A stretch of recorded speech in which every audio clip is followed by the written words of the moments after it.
ज्या वक्फ बोर्ड दुरुस्ती कायद्यावरून देशभरात प्रचंड चर्चा सुरू आहे तो वक्फ शब्दच भारतीय संविधानात कुठेही आलेला नाही असे सर्वोच्च न्यायालयातील ज्येष्ठ विधिज्ञ ॲडव्होकेट अश्विनी उपाध्याय यांनी सांगितले। विकास सहकारी बँकेतर्फे रविवारी सकाळी शिवछत्रपती रंगभवन सभागृहात महान भारत या विषयावर त्यांचे अभ्यासू व्याख्यान झाले। प्रारंभी ॲडव्होकेट अश्विनी उपाध्याय यांच्या हस्ते भारत मातेच्या प्रतिमेचे पूजन झाले। या प्रसंगी व्यासपीठावर बँकेचे चेअरमन कमल किशोर राठी, बँकेच्या बोर्ड ऑफ मॅनेजमेंटचे अध्यक्ष CA Rajgopal Miniyar, vice chairman Rajgopal Chandak, general manager CAPS Mantri उपस्थित होते। ॲडव्होकेट उपाध्याय म्हणाले, अयोध्या, काशी, मथुरा, संबल अशा अनेक प्रकरणात कागद मागणारे सर्वोच्च न्यायालय वक्फ प्रकरणात मात्र कागद कोठून आणणार असे म्हणत आहे। भारतात हिंदू बहुसंख्य आहेत, परंतु हिंदूंसोबत भेदभाव होत आहे। भारत हा जगात एकमेव असा देश आहे जिथे बहुसंख्य लोक सर्व धर्मियांना समान अधिकार द्या असे म्हणत आहेत। भारतातील 4 लाख मठ आणि मंदिरांवर सरकारचे नियंत्रण आहे, परंतु एकाही मशीद आणि चर्चवर सरकारी नियंत्रण नाही असेही ते म्हणाले। 700 वर्षांच्या मोगलांच्या आणि 150 वर्ष इंग्रजांच्या गुलामीनंतर वक्फची 50,000 एकर जमीन होती, परंतु स्वातंत्र्याच्या 75 वर्षांमध्ये यात तब्बल 80 पट वाढ होऊन ती 40 लाख एकर झाली। याला आक्षेप असल्याचे ॲडव्होकेट उपाध्याय म्हणाले। वक्फ बोर्ड दुरुस्ती कायद्यासाठी संयुक्त संसदीय समिती, चर्चा, मतदान ही सगळी प्रक्रिया झाल्यानंतर हा कायदा बनला आहे। मग या कायद्याला विरोध का होत आहे असा प्रश्नही त्यांनी उपस्थित केला। लोकसंख्येचा विस्फोट भारतातील 50% समस्यांचे मूळ कारण आहे। जगाच्या तुलनेत भारताकडे 2% जमीन आहे। त्यानुसार भारताची लोकसंख्या 16 कोटी हवी, परंतु भारताची लोकसंख्या 150 कोटींच्या घरात आहे। वाढत्या लोकसंख्येमुळे आरोग्य विषयक समस्या, प्रदूषण वाढत आहे। भारतात या समस्यांवर चर्चा केली जाते, परंतु यावरील उपायांबाबत चर्चा आणि कृती होत नाही असेही त्यांनी या प्रसंगी सांगितले। या प्रसंगी संचालक डॉक्टर नवनीत तोष्णेवाड, ओम प्रकाश तिवाडी, सुरेश बिटला,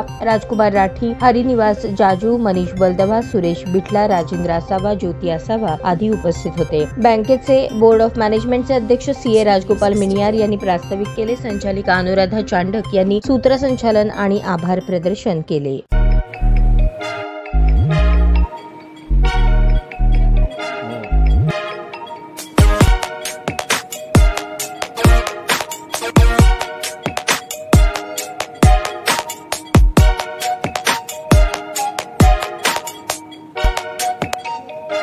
सोलापूर शहरातील सुप्रसिद्ध हॉस्पिटल म्हणजे सेंट्रल मल्टी स्पेशालिटी हॉस्पिटल मागील अनेक वर्षापासून सेवा बजावत आहे। 24 तास इमर्जन्सी सर्व्हिस, मॉडर्न टेक्नॉलॉजी, अनुभवी डॉक्टर्स तसेच अत्याधुनिक तंत्रज्ञान सुविधांनी सुसज्ज स्त्रीरोग प्रसूती विभाग, ऑर्थोपेडिक विभाग, मेडिकल विभाग आणि इतर एकमेव नाव म्हणजे सेंट्रल मल्टी स्पेशालिटी हॉस्पिटल। पत्ता गणेशपेठ शॉपिंग सेंटर, मंगळवार बाजार, सोलापूर।